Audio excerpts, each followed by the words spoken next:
and back.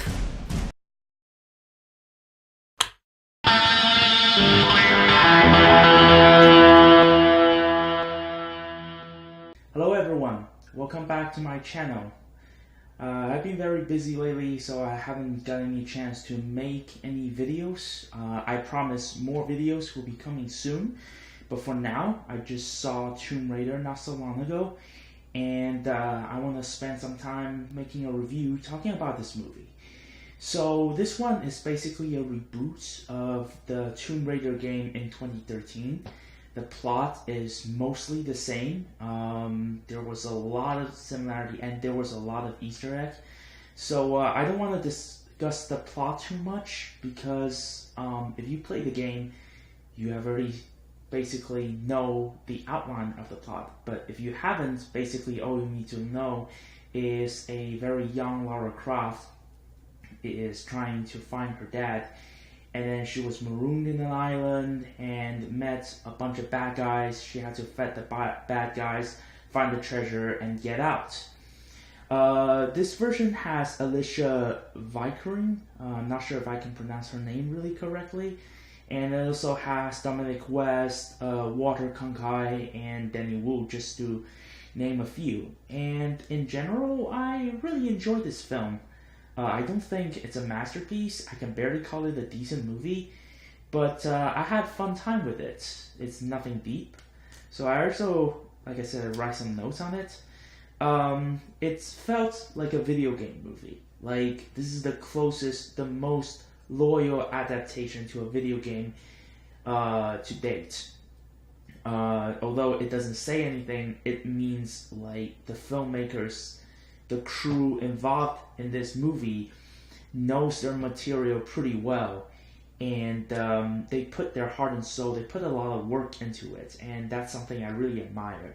One of the biggest things I really like about this movie was the way they shot the action scene. Again, it's nothing significant, but it's always a welcome change to see. You know, nowadays it's running rampant with movies like Taken Trilogy or Assassin's Creed, that there was a lot of quick cutting, a lot of shaky cam, a lot of like really annoying close-up. It's very good to see all these gone. The cinematography is also really, really beautiful here. There was a lot of color. It's really vibrant, even if the tone is very, very darker from the previous Tomb Raider movies. That being said, I felt really immersed to the environment that the movie takes place. There's a lot of really steady handheld camera, and the filmmakers used a lot of clever medium and wide shots to make the tension believable, and that's also mostly thanks to the editing.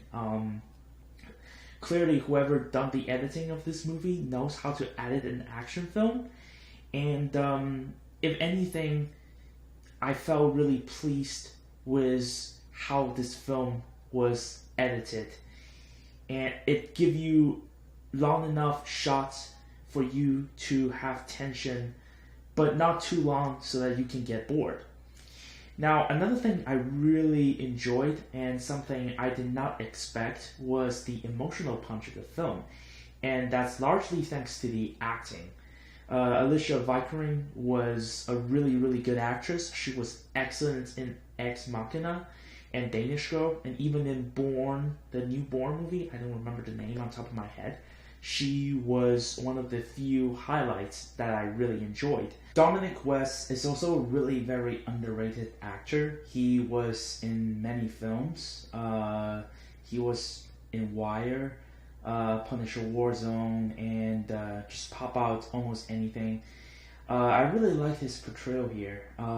He and Alicia Vikander has a really good chemistry, and you felt their father and daughter bound, and his obsession with archaeology. Basically in this film, he's basically doing tomb raiding stuff, and so is Lara. And he's missing a family, and you can see how that is affecting Lara Croft. But this leads me to the biggest negative. Their relationship is very good, but the story structure is not really supportive of that. What I mean by that is the first act felt a little bit too long. I know they were trying to develop Lara as a character by showing her everyday routine, and for example, she had like a bike ride, she went boxing, and she went bicycling, and all these kind of stuff. But in the long run, it doesn't feel relevant to the plot. And I really felt the first 30 minutes drags. Honestly, as an editor, I can cut 20 minutes of the first 30 minutes and it wouldn't make any difference. The real meat is on the second half, where they were really trying. This is where they were really trying to develop Lara. And I feel like Alicia Vikander was really, really good. Her acting skill shows really good when she gets really physical with the role. Not in the first half. And unfortunately, the second part felt really rushed. The third part was really, really good. But honestly, personally, I hope they could shorten the first act and longer the second act. Also, the music doesn't help me to get into the film that much. Junkie XL was, or at least one of the guy, Junkie XL, I don't know, was involved in making the music for this film. I really like their work in the Batman v Superman and Mad Max. Junkie XL is very good, was really intense action scene. Their use of drums was amazing. But here, we don't see a lot of like those classic Junkie XL's energy presence. In fact, they were trying to go into a more symphonic route, the more orchestra classic route. The Daft Punk did it with Tron Legacy. It worked, but here it felt like they were out of their elements. They were not in the level of Danny Elfman or Hans Zimmer, where you can put them in any genre of the film and they can make a brilliant music. They're not there yet.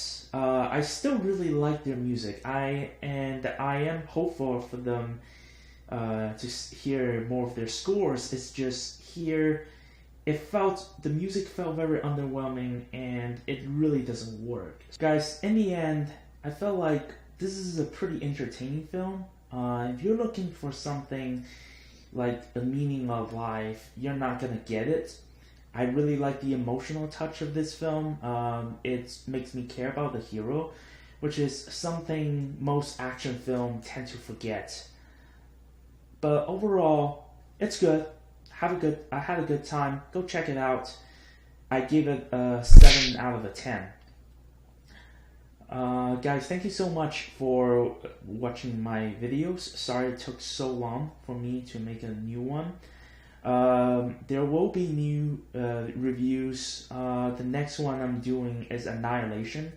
I'm gonna see it for a third time, and I want to organize my thoughts a little bit more, because I had a lot of things to say, and it will be a spoiler review, because, like I said, I've seen it 3 times, and there is a lot I want to discuss.